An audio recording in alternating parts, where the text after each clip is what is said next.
Ya baik, oke. Saya record ya, saya lupa. Oke, baik, kita lanjutkan ya. Jadi tadi setelah apa namanya?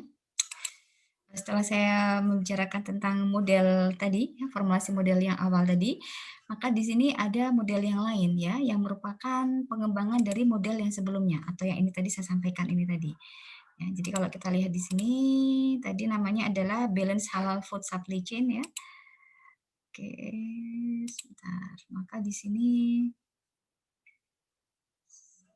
sebentar.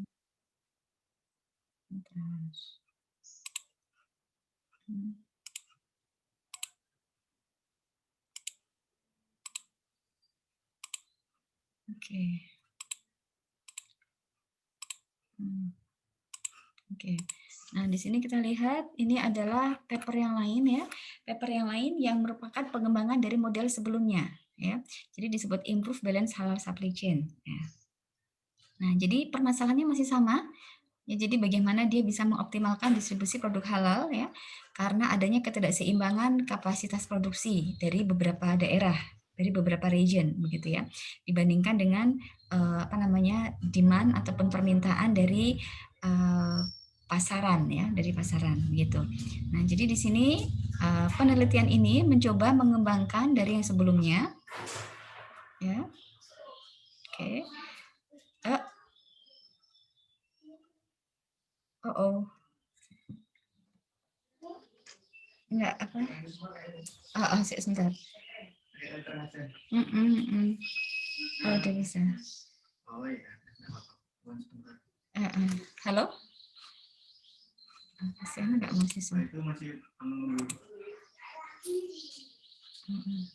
Tapi kok kayak enggak. Tadi sempat putus enggak ya? Oh, iya.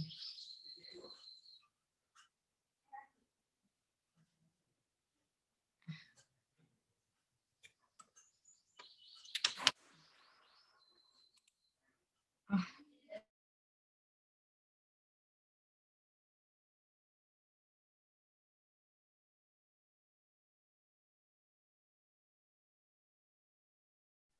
Oke.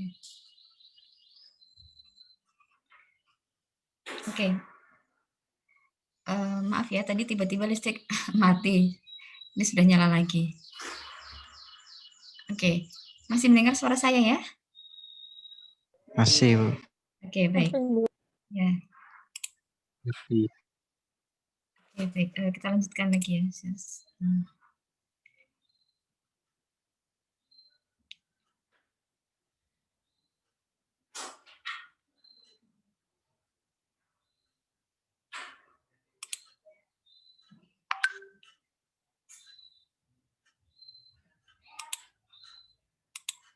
Oke.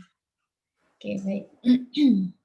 Oke, ini tadi ya, tadi sampai di sini ya. Jadi di sini apa namanya seperti yang pernah saya sampaikan ya, bahwa salah satu karakteristik model yang baik itu adalah model yang bisa terus untuk dikembangkan ya, bisa terus untuk dikembangkan begitu oleh peneliti lain ataupun oleh dirinya sendiri begitu ya. Nah, gitu. Nah, di sini juga sama, di situ ya, di sini juga sama. Jika di penelitian yang sebelumnya begitu ya, maka di situ dibatasi ada beberapa asumsi atau ada beberapa asumsi ya, ada beberapa pembatasan di situ. Kalau di penelitian sebelumnya, ya, kasusnya sama, ya, permasalahannya masih sama, yaitu bahwa distribusi produk halal itu yang tidak seimbang. Artinya ada beberapa daerah yang kapasitas produksinya itu lebih besar daripada market demand-nya, begitu. Sementara ada beberapa daerah yang market demand-nya barangkali itu lebih besar daripada kapasitas produksi di daerah tersebut, gitu ya. Nah, sehingga kalau itu diteruskan terus seperti itu, maka akan terjadi apa namanya? Pertama oversupply yang sia-sia begitu ya. Itu kemudian yang kedua adalah shortage ya atau kekurangan. Akibatnya adalah loss of sales ya. Jadi customer yang kesusahan untuk mendapatkan apa namanya produk yang dia cari ya. Itu akan mengakibatkan loss of sales gitu. Nah, tentu itu tidak baik begitu ya, dan akan merugikan di semua pihak gitu ya, baik sisi konsumen ataupun sisi produsennya itu sendiri. Nah, jadi di sini kalau di model yang sebelumnya itu disampaikan bahwa pertama ya, distribution cost-nya itu hanya menentukan, distribution cost-nya itu hanya ditentukan dari jarak antara production house-nya ya dengan dengan masing-masing market market demand-nya ya, begitu. Jadi dengan pasarnya. Jadi hanya seperti itu. Jadi seolah-olah seperti allocation problem ya. Jadi transportation cost-nya itu hanya ditentukan dari jarak antara rumah produksinya dengan pasarnya, itu saja. Jadi tidak mempertimbangkan rute di situ ya. Jadi tidak mempertimbangkan rute di situ. Nah, tetapi di dalam model ini ya, di dalam model yang baru ini disampaikan bahwa pada model yang baru ini juga akan ditentukan rutenya. Jadi rutenya. Jadi kalau kalian pernah dengar vehicle routing problem, ya kurang lebih seperti itu. Jadi vehicle routing problem itu dipertimbangkan pada model yang baru ini. Jadi misalnya si production house-nya itu atau rumah produksinya itu dia akan mendistribusikan barang ke pasar A, B, dan C, misalnya begitu, ya, ke pasar A, B, kemudian C.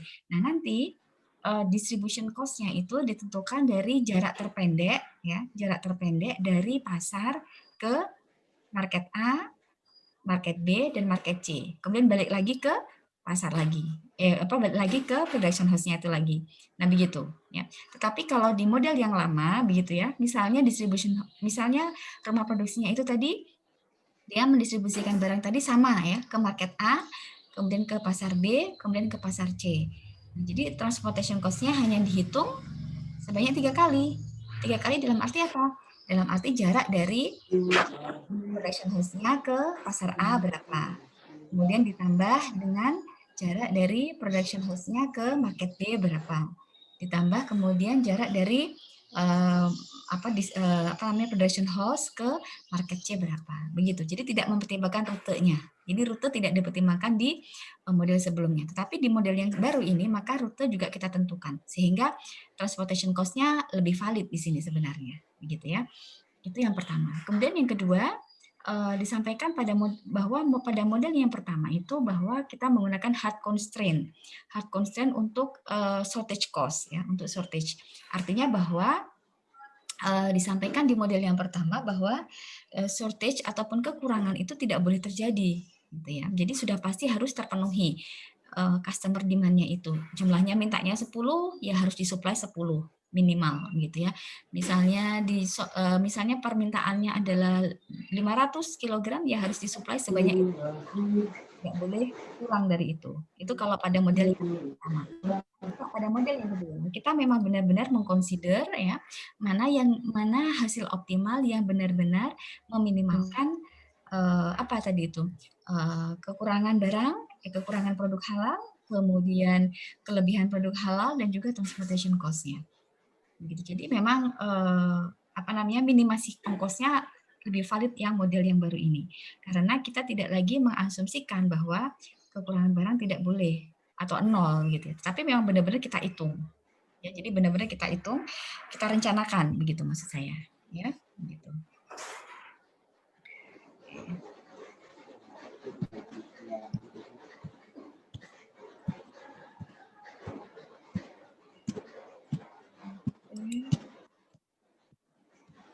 Oke, ya silakan yang izin live tadi. Oke, ya silakan.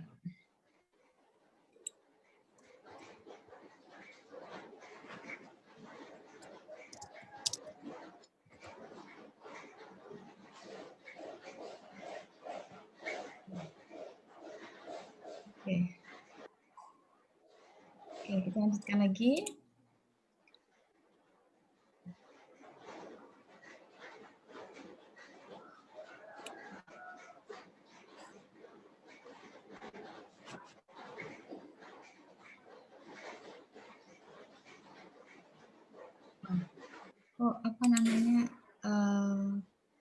Sebentar ya.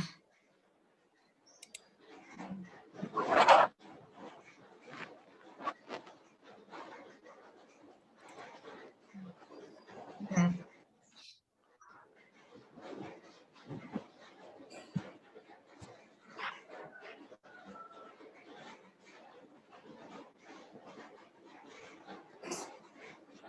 tiba-tiba apa PDF-nya close. Oke.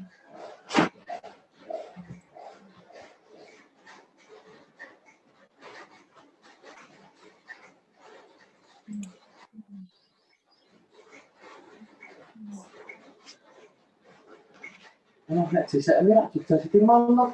Nggih.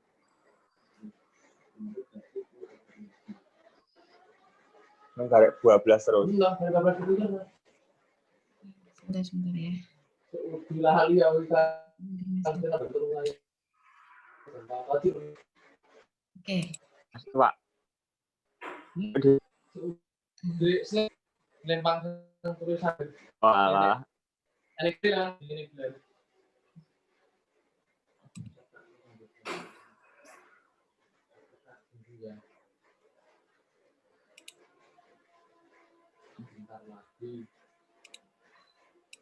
Sebentar ya, ini apa minta.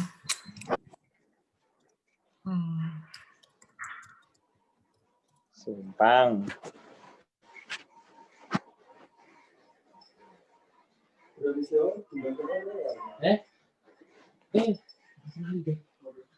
Seudi.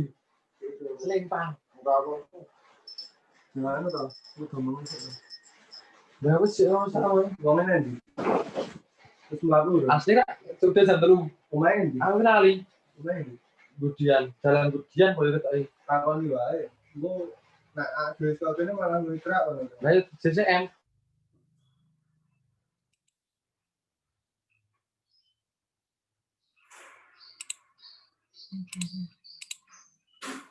Oke. Ya. Oke, baik. Ini sudah nampak ya? Share screen saya ya.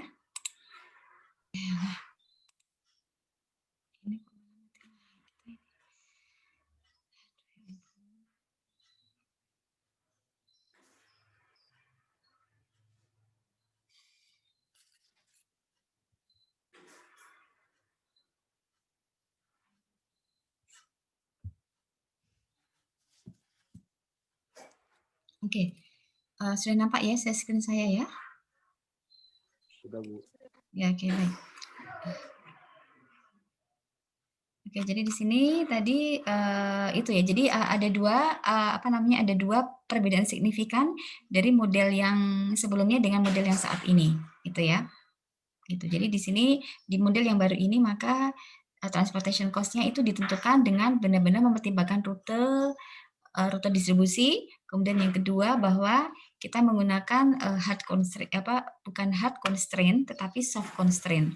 Jadi artinya bahwa shortage cost itu boleh terjadi, tetapi memang benar-benar kita hitung ongkosnya berapa untuk shortage cost-nya itu, gitu ya.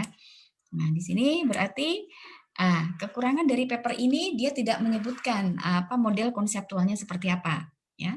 Jadi di sini tidak ada model konseptualnya, tidak dicantumkan dalam paper ini. Jadi dia langsung pada karakterisasi sistemnya. Ya, jadi dia langsung pada karakterisasi sistemnya. Jadi di sini yang menyebutkan asumsinya apa saja.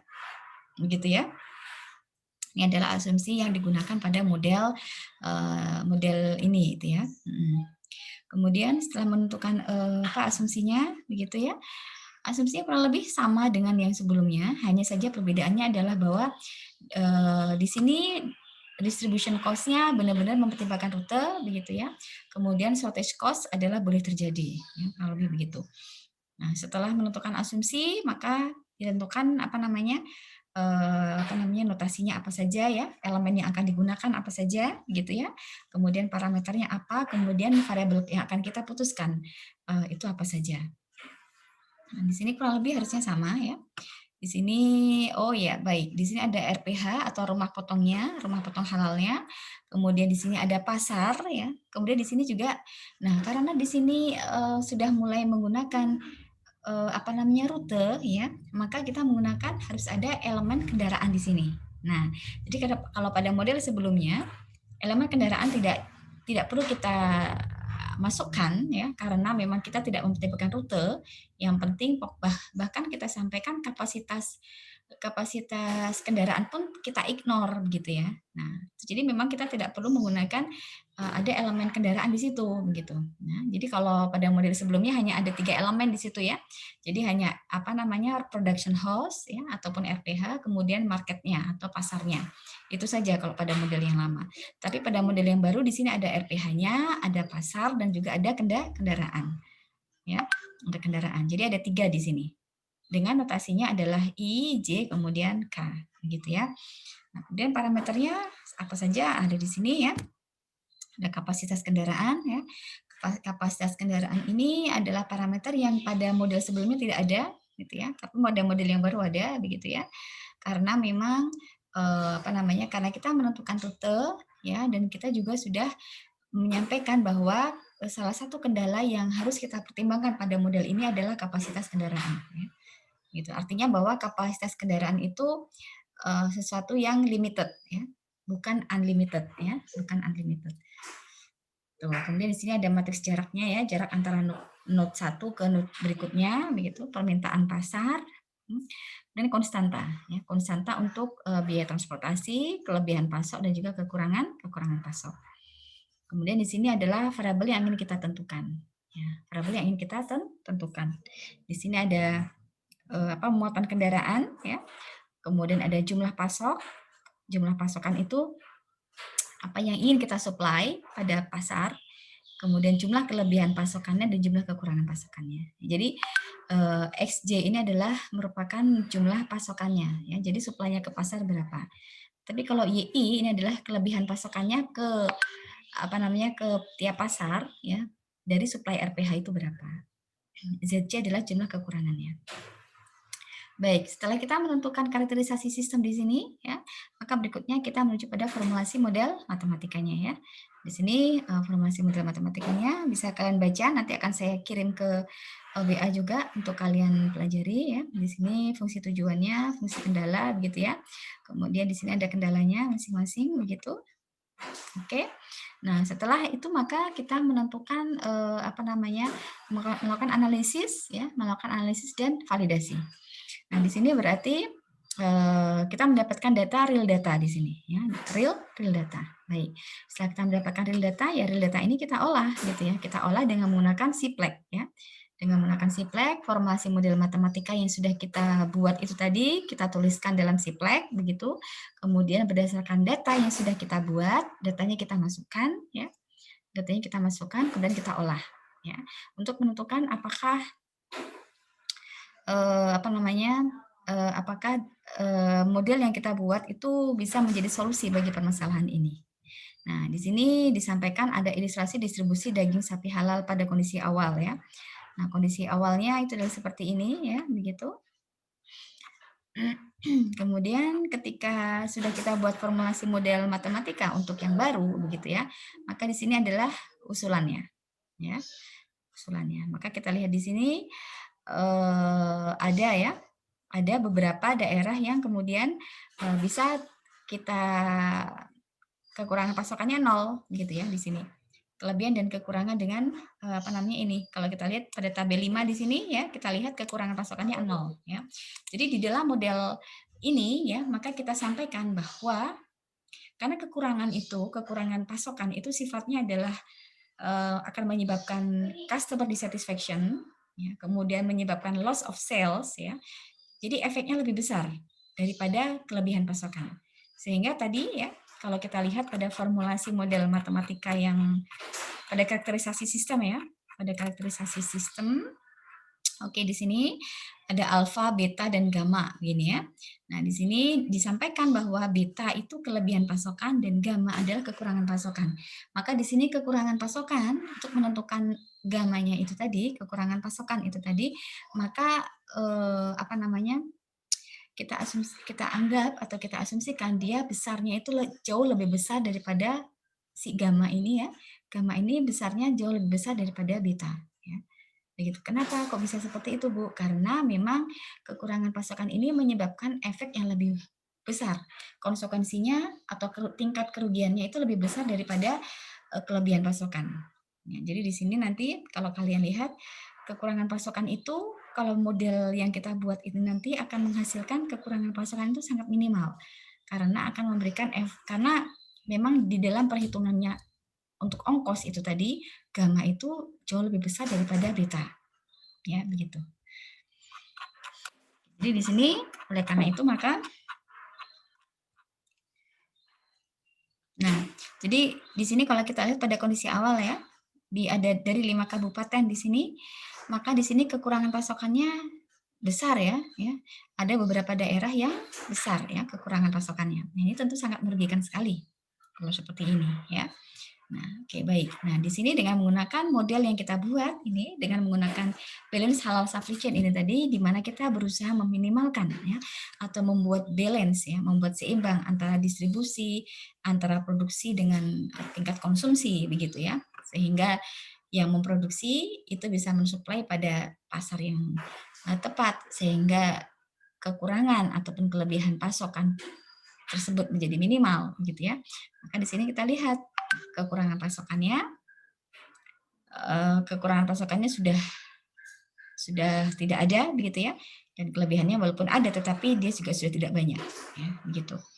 Jadi kalau kita lihat di sini biaya distribusinya ya. Nah, di sini kita lihat di sini. Jadi ini adalah kondisi awal ya. Ini adalah kondisi awal. Ini adalah kondisi yang usulan ya. Kondisi yang usulan.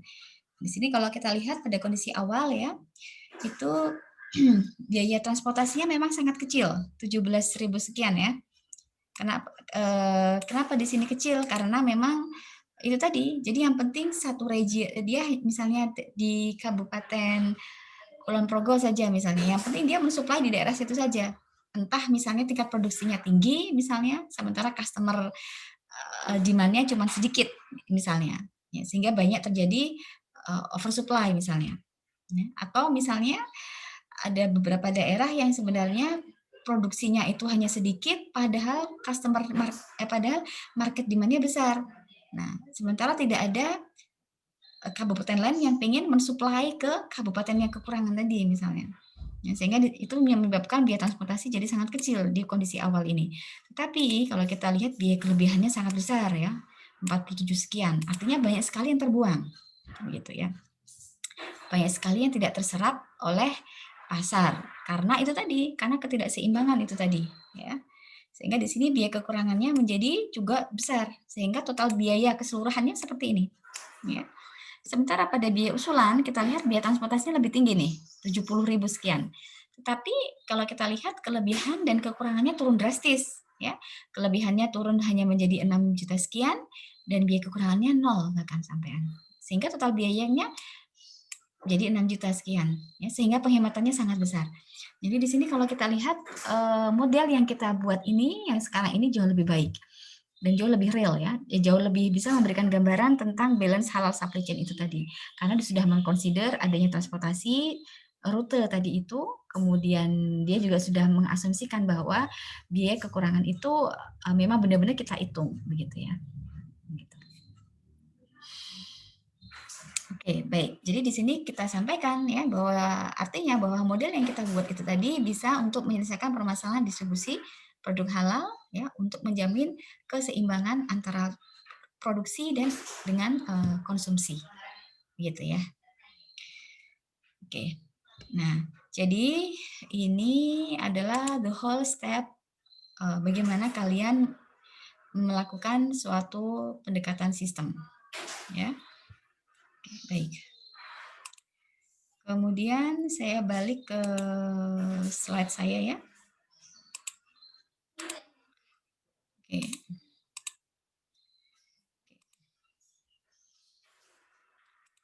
Di sini saya balik ke slide saya yang awal.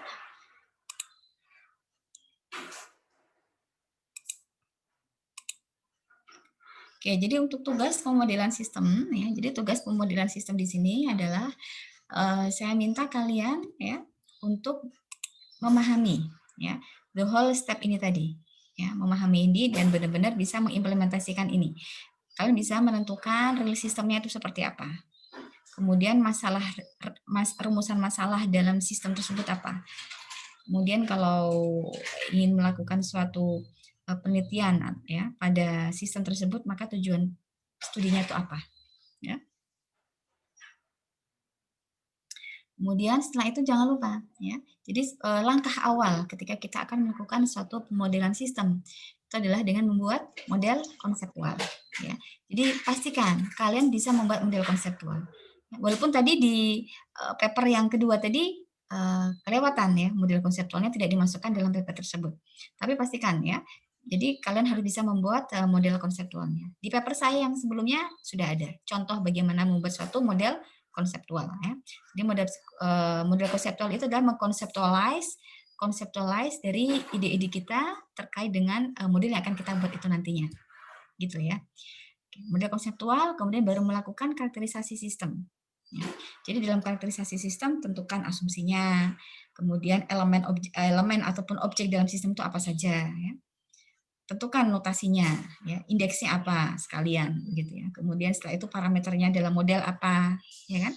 Kan ada parameter, ada variabel, ya. Ya, cukup itu saja, ya. Jadi elemen ataupun objeknya apa, begitu. Kemudian parameternya apa, kemudian variabel yang akan ditentukan apa. Tuh. Setelah itu maka kalian baru menuju pada formulasi model matematika. Nah, dalam formulasi model matematika karena ini skupnya supaya kalian fokus begitu ya dan tidak terlalu terlalu lebar begitu ya, maka di sini model matematika yang saya tekankan itu adalah menggunakan linear program ya, linear program. Nah, jadi silakan nanti ketika dalam tugas ini nanti kalian juga mencari permasalahan yang menggunakan linear program ya. Jadi tadi nanti ini formulasi model matematikanya nanti kalian tentukan ya. Kemudian setelah karakterisasi sistem tadi, maka kita buat formulasi model matematikanya. Jadi apa saja misalnya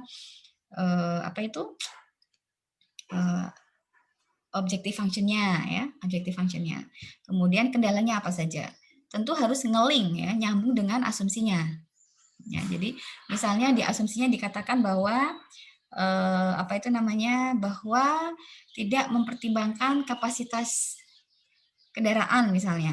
Tetapi kok di dalam kendala ternyata ada yang mengatakan bahwa yang dibawa tidak boleh melebihi dari kapasitas kendaraan.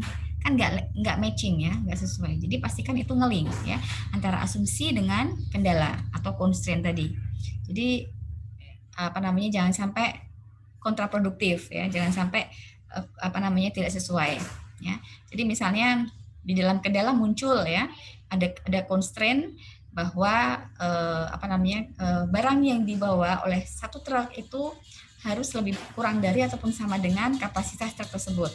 Nah, nanti pastikan di dalam asumsi bahwa kapasitas truk itu adalah limited gitu ya atau terbatas. Ya. Jadi jangan sampai kapasitas truk unlimited, kan nggak nyambung dengan kendala yang kalian buat, misalnya begitu. Jadi itu formulasi model matematikanya. Jadi tentukan objective function-nya apa, kemudian tentukan kendalanya, dan pastikan kendala yang kalian buat itu tadi sesuaikan dengan asumsi yang sudah kalian buat. Jangan sampai kontradiksi begitu. Nah, setelah itu kalian melakukan analisis ya, analisisnya dengan menggunakan simplex ya. Kemudian kita tentukan validasinya. Apakah valid ataukah tidak berdasarkan analisis yang sudah kita buat itu tadi. Ya, apakah bisa menjadi solusi ataukah tidak, gitu ya. Apakah bisa menjawab permasalahan dari rumusan masalah yang sudah kita tentukan ataukah tidak. Setelah valid, maka berarti model matematika yang kita buat itu sudah memadai dan sudah bisa menjadi solusi dari permasalahan. Baik, jadi ini ya tugasnya. Jadi tugas pemodelan sistemnya adalah kalian punya tugas untuk bisa mengimplementasikan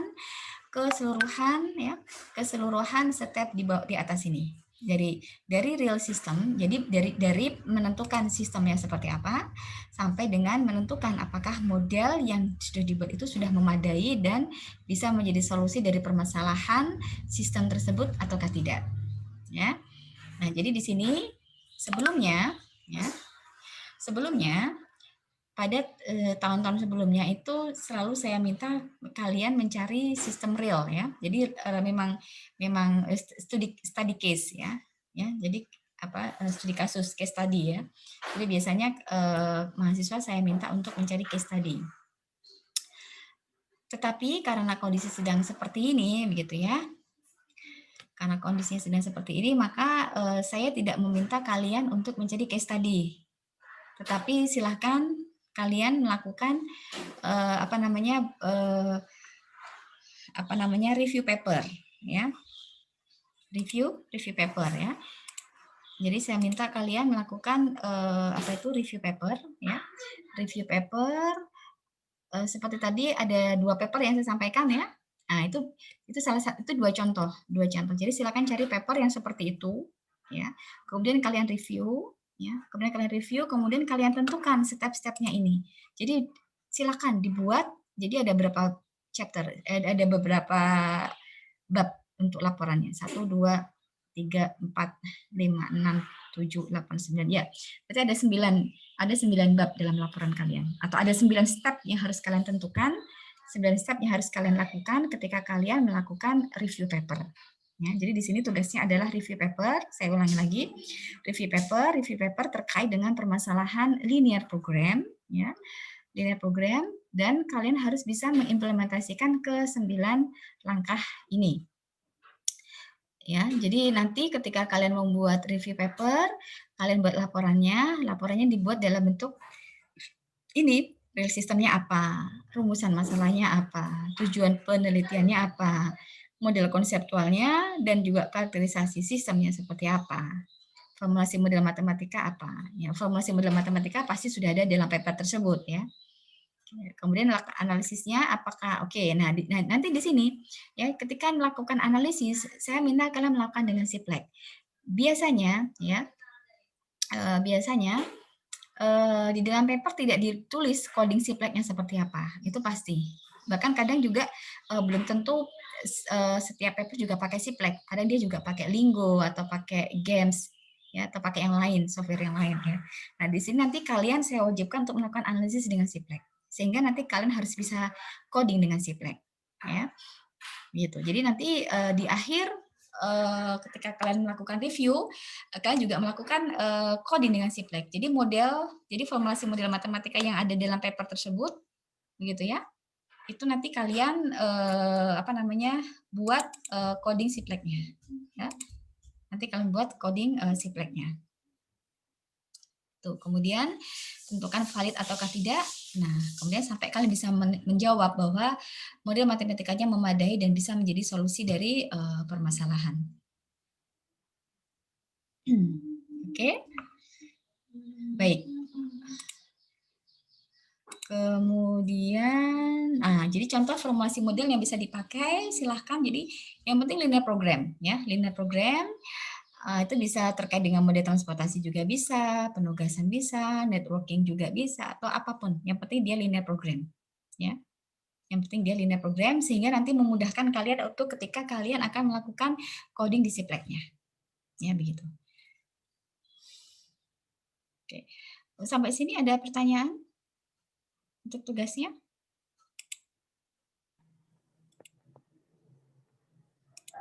Izin bertanya, Bu. Ya, silakan. Tadi buat jurnalnya itu harus beda semua atau ada boleh yang sama, Bu? Iya. Tentu berbeda ya. Jadi tentu berbeda. Ya, tentu berbeda. Nah, jadi di sini saya berikan kelonggaran ya. Karena ini juga mungkin ini bukan individu, ya kalian boleh berdua. Ya, tetapi paper harus berbeda. Ya, paper harus berbeda, tetapi silakan untuk satu kelompok itu 2 orang, ya. Kalau mau sendiri juga boleh. Jadi nanti ketua kelasnya siapa ya? Ya, ketua kelas nanti tolong mengkoordinir, memastikan bahwa paper yang direview masing-masing kelompok itu berbeda, gitu ya. Jadi belum diambil oleh kelompok yang lain, gitu.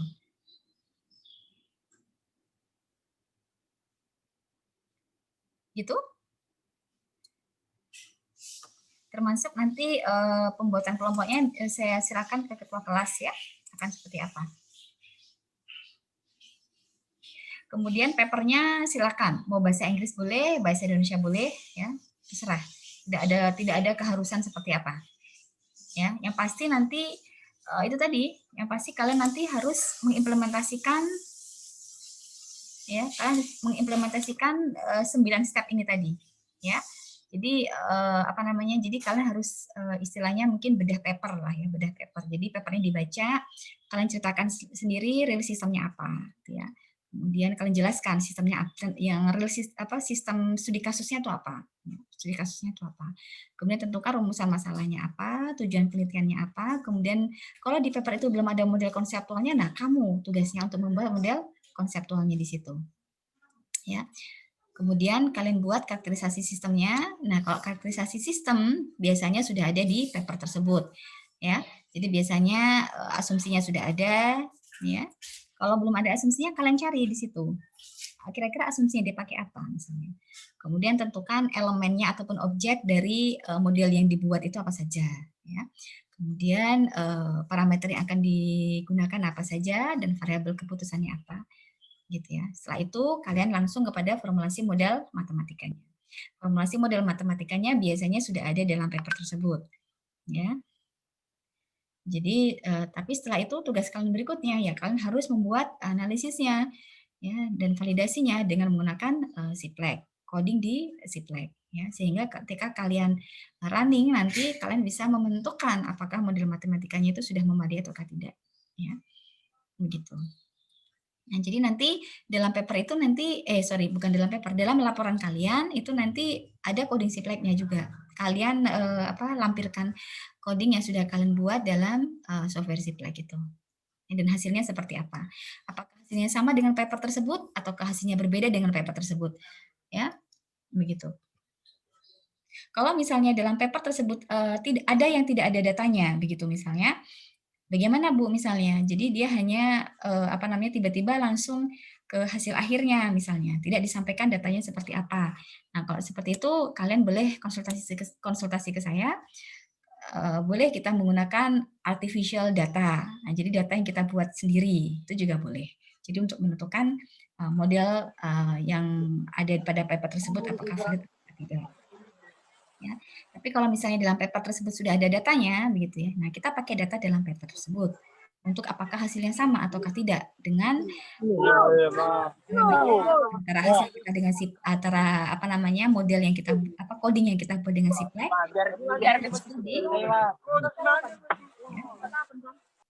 Oke, baik. Ada pertanyaan untuk berikutnya? Sudah cukup jelas ya? Untuk mau izin bertanya Bu, untuk ya. Format laporan itu nanti gimana ya?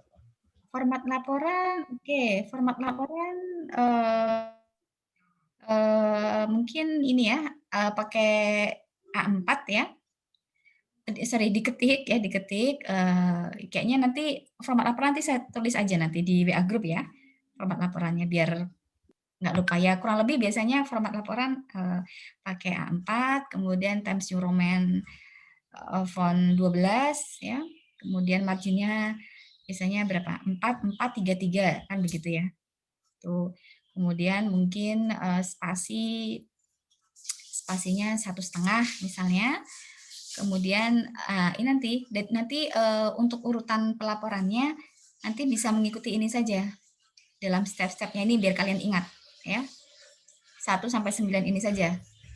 Jadi real system, rumusan masalah sampai ke solusi dari permasalahan. Supaya kalian ingat ya step-step dalam modeling sistem seperti apa. Mungkin itu. Jadi chapternya itu saja chapternya. Nanti misalnya terkait pada step analisis misalnya ini nanti yang kalian masukkan coding Sipleknya. Ya, jadi tinggal dilampirkan saja coding Sipleknya, di copy di screenshot atau apalah ya. Coding Sipleknya masukkan ke dalam laporan begitu. Ya. Kemudian nanti karena ini nanti silakan dikirim secara soft file saja ya ke e-learning aja ya. Nanti bisa dikirim secara soft file ke e-learning saja. Begitu Silhan? Untuk deadline-nya kapan, Bu? Deadline, sebentar. Deadline. Deadline barangkali apa namanya? Kita itu kan UAS mungkin ini 2 minggu sebelum UAS ya. 2 minggu sebelum UAS saja. Jadi kalian ada waktu karena UAS-nya sebentar. Oke. Oh ya, jadi kita UAS itu dari tanggal 18 Januari. Oke, berarti tanggal 7 ya? 7 Januari. 1, 2. 3 minggu cukup? Atau mungkin kalau 14 Januari saja deadline-nya. Ya. Jadi deadline 14 Januari Zulhan ya. Jadi masih 1 bulan lah waktunya. Jadi deadline tanggal 14 Januari masih 1 bulan. Ada pertanyaan lagi? Jadi nanti kalau kalian bisa melakukan review ini tadi dengan baik ya, maka bisa saya hampir pastikan kalian bisa mengerjakan UAS nanti dengan baik ya. Karena UAS-nya nanti kurang lebih nanti akan saya berikan salah satu narasi terkait dengan permasalahan ya, satu case study terkait dengan sistem yang punya masalah apa begitu. Nanti kalian juga saya akan minta untuk melakukan step-step dari awal sampai akhir pada apa namanya pada step-step dalam melakukan modeling sistem ini juga ya, sampai kalian harus bisa menulis coding Siplek-nya juga. Nanti akan saya minta dalam OS seperti itu.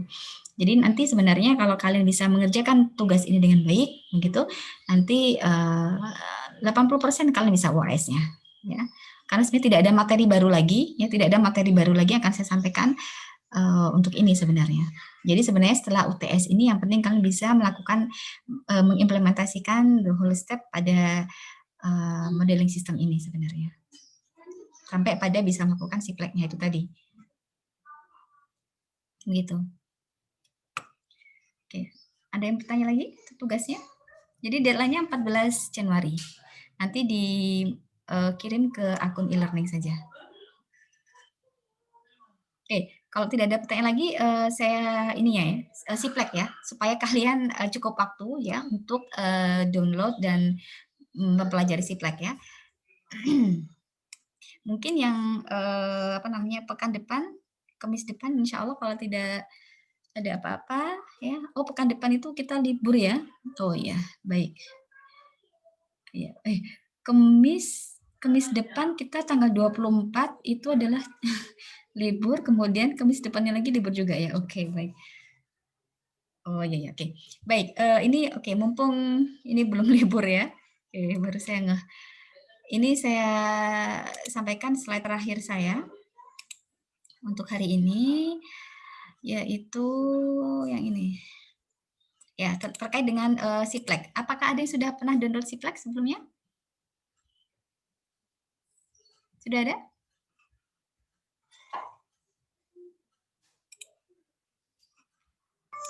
Belum, Bu. Belum ya? Oke, baik. Nah, nanti ini makanya saya kasih tahu ya. Karena saya memang belum meminta kalian untuk download Siplek. Nanti setelah kuliah ini silahkan nanti kalian mulai mencoba download Siplek karena Siplek itu apa itu namanya? Dia open source ya. Jadi dia free untuk kalian download.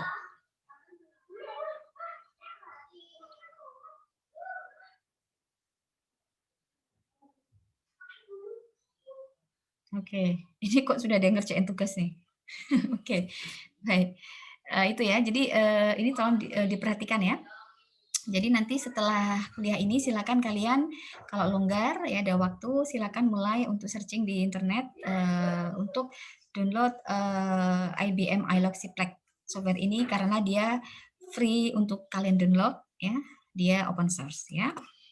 Jadi di sini oke. Masih bisa mendengarkan kuliah saya? Siu. Baik, masih ya. Oke, jadi ini karena di sini kenapa perlu ya? Kenapa saya sampaikan? Kenapa perlu saya sampaikan di sini dalam kuliah ini? Kenapa salah satu kompetensi yang harus kalian miliki dalam mata kuliah ini adalah kemampuan kalian untuk melakukan coding dengan Ciplex software, ya. Jadi di sini saya sampaikan ya. Jadi bahwa ketika data itu cukup besar ya, data itu besar, maka dia akan sangat time consuming kalau kita menyelesaikannya secara manual. Jadi mungkin kalian kalau ingat ya, kalau pernah ingat ketika kita belajar OR1 ya. Ketika kita belajar OR1 itu saya pernah mengajarkan bagaimana kita menyelesaikan suatu permasalahan dengan dalam linear programming dengan menggunakan metode simplex. Tabel-tabel itu banyak. Ingat nggak? Ingat ya? Nah, di situ dalam menggunakan metode simplex itu, maka itu sangat time consuming kalau misalnya datanya itu menjadi data yang sangat besar. Nah, sehingga di sini kita perlu bantuan software ya. Salah satunya itu adalah simplex ya. Itu supaya kita bisa menyelesaikan permasalahan linear program yang memiliki data skala besar itu secara efisien. Jadi datanya Jadi computation time-nya itu jadi pendek. Jadi tidak terlalu computationnya tidak terlalu besar gitu ya. Jadi masih lebih efisien.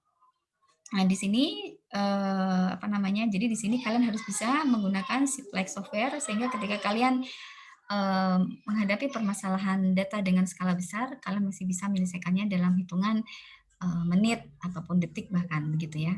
Begitu. Nah, jadi di sini nanti ketika kalian akan menginstal software Simplex, ini barangkali ini ya. Nanti kalian cek lagi karena ini sudah setahun yang lalu, ya. Ya, jadi free di download ya melalui IBM Academic Initiative. Nanti slide-nya saya kirim ke WA Group ya. Saya kirim ke WA Group agar nanti kalian bisa ngecek ya. Ini tapi setahun yang lalu. Ya, saya tidak tahu apakah linknya masih ini atau bukan ya. Tapi yang pasti klik saja IBM Academic Initiative. Oke. Kemudian nanti akan muncul seperti ini ya. Ya, akan seperti ini. Ini sih gambaran setahun yang lalu ya. Kurang lebih tapi seperti inilah ya. Nanti register now. Nah, jadi nanti kalian harus register terlebih dahulu. Ya, harus register terlebih dahulu. Nah, kemudian ini kita tuliskan academic institution your academic ini emailnya ya. Email Winsuka kalian. Masih punya kan emailnya yang kalian sebagai mahasiswa, student, yang @winsuka.cid itu ya. Kalau lupa silakan diingat-ingat lagi ya. Jadi pakai yang winsuka.cid. Kemudian berikutnya, nah nanti kita sudah bisa login di sini, ya. Di sini saya pakai Dwi Kurniawati @winsuka.cid di sini. Ya. Oke, setelah itu nah nanti kita pakai yang ini. iLog Simplex Optimization Studio. Ya. Jadi di sini kita pakai, kalau saran saya pakai aja versi terbaru. Karena ini yang pasti setahun yang lalu ini saya pakai ya. Nah, seperti ini. Nanti kalau ada yang lebih terbaru pakai yang terbaru ya. Nah, kemudian ini nanti kalian cari saja apa ini. Ya, seperti ini ya. Kalian pilih yang ini nanti akan muncul seperti ini. Kalian sesuaikan kalau misalnya kalian pakai Windows ya pakai Windows, pakai Linux ya pakai Linux, pilih yang mana ya sesuai dengan operating system pada laptop ataupun pada PC kalian ya. Nah, itu step-step dalam kalau kita mau install Simplex ya. Sehingga Simplex itu seperti apa Bu bentuknya gitu ya. Mungkin kalian belum pernah lihat, ini saya share screen kan. Oke.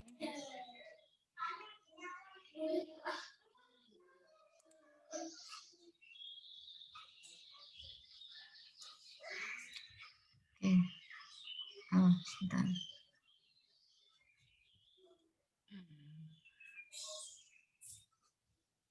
Oke. Kelihatan ini IBM iLog Simplex-nya? Kelihatan ya? Ya, kurang lebih seperti ini. Ya, nanti di sini file untuk ini untuk menu untuk filenya apa saja yang sudah kita buat di sini. Ini kita menuliskan codingnya di sini. Jadi di mana kita menuliskan codingnya? Di sini. Di sini workspace kita. Ya, di sini adalah workspace kita. Jadi kalau kita menuliskan codingnya di sini, ya. Ini adalah contoh coding yang paling simpel ini. Ini contoh coding yang paling simpel. Nah, nanti hasilnya ada di sini. Ya, hasil dari apa namanya? Formulasi model matematikanya ada di sini nanti. Ya, value-nya, name-nya apa saja ada di sini. Oke? Ya, jadi itu IBM iLog Siplek Optimization Studio. Jadi seperti ini penampakan untuk Sipleknya. Nah, karena minggu depan itu juga libur, nanti silakan kasih tahu saya waktu yang longgar. Nanti akan saya jelaskan. Mungkin berarti kita mungkin Zoom sekali lagi yang terakhir ya. Zoom sekali lagi yang terakhir terkait dengan saya ingin menjelaskan bagaimana kita melakukan coding dengan menggunakan Siplek ya, sehingga kalian tidak apa namanya, atau kalau kalian bisa belajar sendiri juga lebih bagus ya, karena di sini juga ada help-nya. Nah, di sini help ini ya kalian juga bisa belajar sendiri sebenarnya. Di sini sudah ada contoh-contoh bagaimana kita melakukan coding dengan Siplek. Ya, sebenarnya sudah ada di sini. Ya, help atau kalau tidak help itu ini apa saya lupa. Ini import ya. Jadi kalian bisa klik file, kemudian import. Di sini ada existing example di sini ya. Klik example di sini ya. Klik example di sini. Nah, di sini sudah ada contoh-contoh dari apa namanya? IBM. Nah, ini sudah ada contoh-contohnya. Tinggal kalian klik yang mana yang akan kalian buat kalian pelajari, nanti apa akan muncul modelnya di codingnya akan muncul di workspace ini tadi. Misalnya apa nih? Blending ya. Misalnya ya, akan muncul di workspace.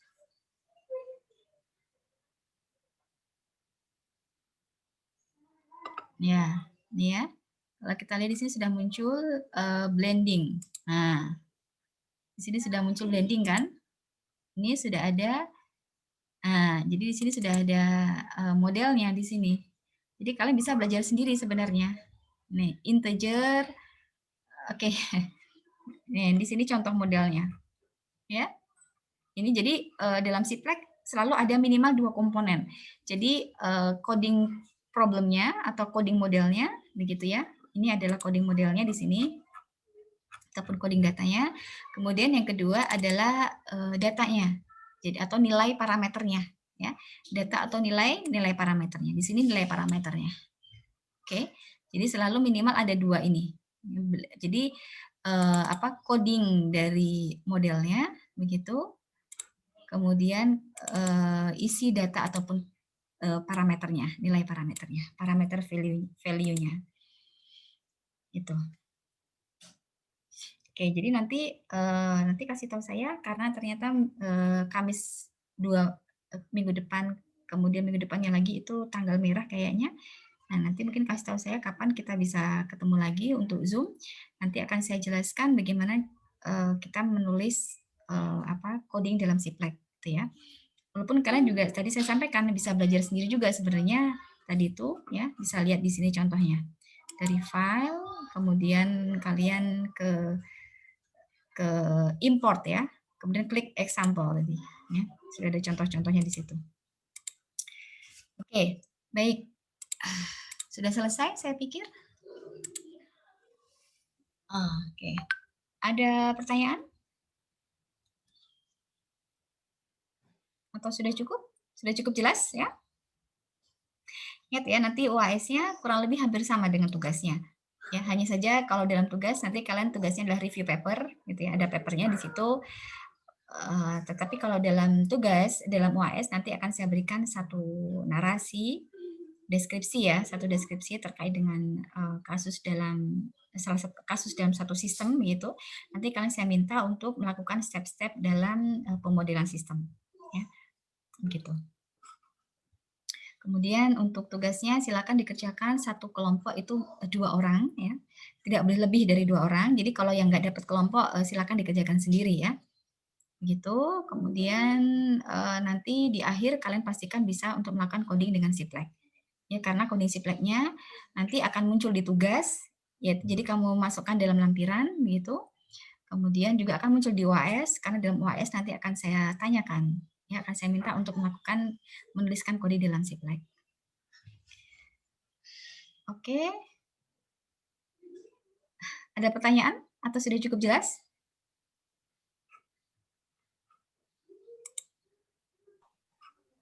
Sudah cukup jelas ya? Nunggu yang waktu Zoom Siplek aja, Bu. Oh iya, baik. Gimana Zulhan? Menunggu waktu itu ngoding waktu Oh tutorial iya. ngoding. Pertanyaannya? Ya, Ya, ya, Bu. ya oke. Ya baik. Ini ketua kelasnya siapa? Zulhan, Bu, Zulhan. Siapa? Ya Zulhan Wela. Ya Zulhan ya, nanti tolong dikoordinir ya. Ini berapa orang sih? 46 ya?